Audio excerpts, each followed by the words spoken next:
आप देख रहे हैं नेट्रिक न्यूज, साहस सच कहने का। नमस्कार, मैं हूं देवनाथ पांडे और आप देख रहे हैं नेट्रिक न्यूज।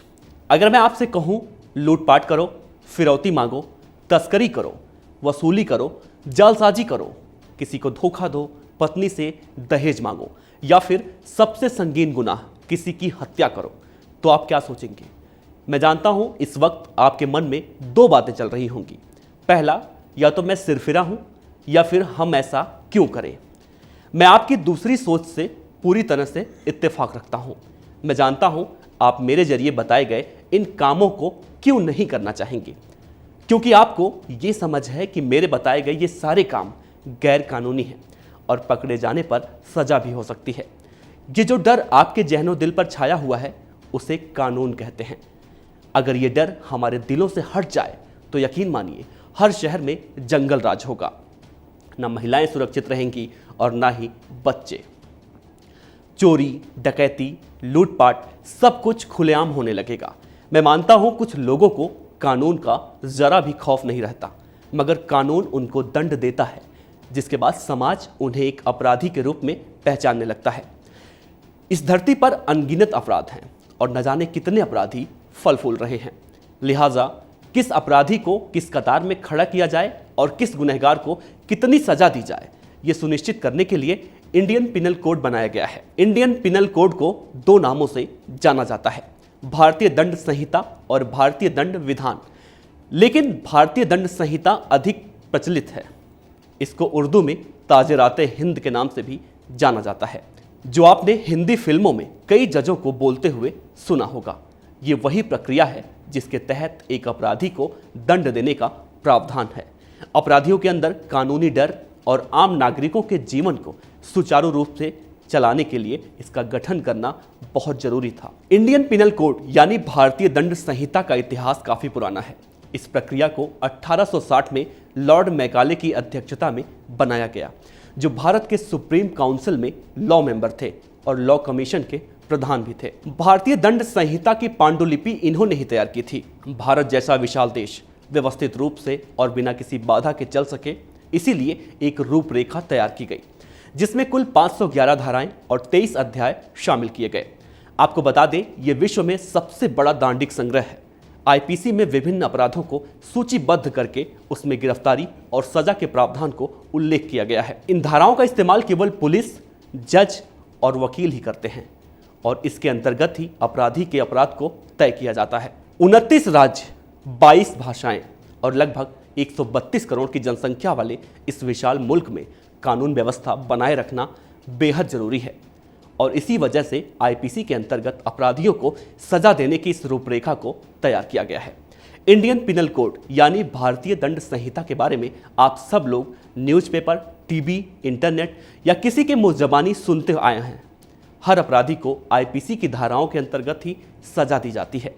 आपको बता दें कि आईपीसी एक क्रिमिनल लॉ है जिसमें क्राइम का होना जरूरी होता है। पुलिस आपको बिना किसी अपराध के इन धाराओं के अंतर्गत गिरफ्तार नहीं कर सकती। इंडियन पिनल कोड, जिसे हम आईपीसी भी कहते हैं, ये एक तरह से नियमों के लिए बनाई गई वो नियमावली है जिसे हर तरह के अपराध, सजा और जुर्माने को रखा गया है। इसमें केवल और केवल अपराध से जुड़े मामलों को ही रखा गया है। आईपीसी के अंतर्गत नागरिकों के हितों की रक्षा ही नहीं बल्कि सिस्टम को भी कुछ अधिकार दिए गए हैं। आपको बता दें कि वक्त के साथ साथ ब्रिटिश काल से चली आ रही कुछ धाराओं को भी बदला गया है। कुछ नए कानून जैसे निर्भया कानून, जो कि बलात्कार विरोधी कानून है, जोड़े गए हैं, तो कुछ पुराने लॉज को भी बदला गया है। इसके बावजूद भी कुछ ऐसे कानून हैं जिसकी प्रासंगिकता हमारे लोकतांत्रिक देश में नहीं है, जबकि उनमें बदलाव की सख्त जरूरत है। वैसे समय के साथ स्थिति भी तेजी से बदल रही है और हमारे राजनेताओं ने कुछ चीज़ों को गंभीरता से लेना शुरू कर दिया है। उम्मीद है कि आने वाले वक्त में हमको कोई बड़ा उलटफेर होता दिखाई देगा। वैसे तो आईपीसी के तहत पूरे देश में कई मामले दर्ज होते हैं, मगर जम्मू और कश्मीर की कहानी कुछ अलग है। जम्मू और कश्मीर को एक विशेष राज्य प्राप्त होने की वजह से यहाँ आईपीसी नहीं बल्कि आरपीसी लागू है, यानी रणबीर पिनल कोड, जो आईपीसी की तर्ज पर ही लागू किया गया है।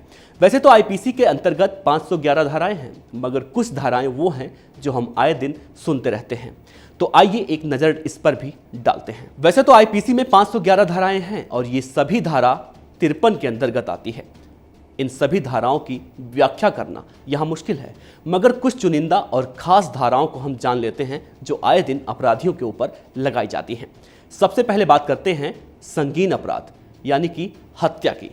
अगर किसी अपराधी ने हत्या की कोशिश की है तो उस पर पुलिस धारा 307 के तहत मामला दर्ज करती है और 302 की धारा हत्या हो जाने के बाद लगाई जाती है और इन्हीं धाराओं के अंतर्गत सजा का भी प्रावधान है। इसी तरह धारा 376 बलात्कार के लिए, 395 डकैती, 120 षड्यंत्र, 365 अपहरण, 201 सबूतों को मिटाने के लिए, 412 छीना झपटी के लिए, 378 चोरी के लिए, 309 आत्महत्या की कोशिश करना, 312 गर्भपात कराना, 310 ठगी करना, 354 किसी स्त्री की लज्जा भंग करना, 362 अपहरण और 499 मानहानि के लिए है। क्योंकि इस लोकतांत्रिक देश में सबको अभिव्यक्ति का अधिकार है और इस कानून की वजह से अधिकार का हनन हो रहा है। फिलहाल इस मुद्दे पर सबकी अलग अलग राय है और ये मामला सुप्रीम कोर्ट में विचाराधीन है। इंडियन पिनल कोड की सभी धाराओं को अभी समझाना बहुत मुश्किल है। ये बहुत बड़ा विषय है जिसको समझने के लिए बाजार में कई किताबें उपलब्ध हैं या आप किसी वकील से भी इसको समझकर जागरूक रह सकते हैं। जाने से पहले मैं आपको कानून के अंतर्गत आने वाले 5 मुख्य तथ्य सामने रख दूं। पहला, आपको पता होना चाहिए कि code of criminal procedure section 46 के अंतर्गत पुलिस शाम के 6 बजे के बाद किसी भी महिला को गिरफ्तार नहीं कर सकती। दूसरा, पब्लिक लायबिलिटी पॉलिसी के अंतर्गत सिलेंडर फटने से हुए जान माल के नुकसान पर आप 40 लाख रुपए तक का बीमा क्लेम कर सकते हैं। तीसरा, इंडियन सीरीज एक्ट 1887 के तहत आप किसी भी होटल में मुफ्त पानी और वहां का वॉशरूम इस्तेमाल कर सकते हैं। चौथा, इंडियन बेनिफिट एक्ट 1961 के मुताबिक कोई भी कंपनी गर्भवती महिला को अचानक से नहीं निकाल सकती। और पांचवां, आईपीसी सेक्शन 166 ए के मुताबिक पुलिस ऑफिसर आपकी शिकायत लिखने से मना नहीं कर सकता। अगर वो ऐसा करता है तो आप आला अधिकारी को इसकी सूचना दे सकते हैं। तो ये थे कानून के अंतर्गत आने वाले वो 5 मुख्य तथ्य जो आपको पता होना चाहिए। तो रहिए मत बेखबर, बनिए जागरूक। शुक्रिया। हमारे साथ जुड़े रहने के लिए हमारे YouTube चैनल को सब्सक्राइब करें, साथ ही बेल आइकन को दबाएं। नेट्रिक न्यूज की खबरें सबसे पहले देखने के लिए।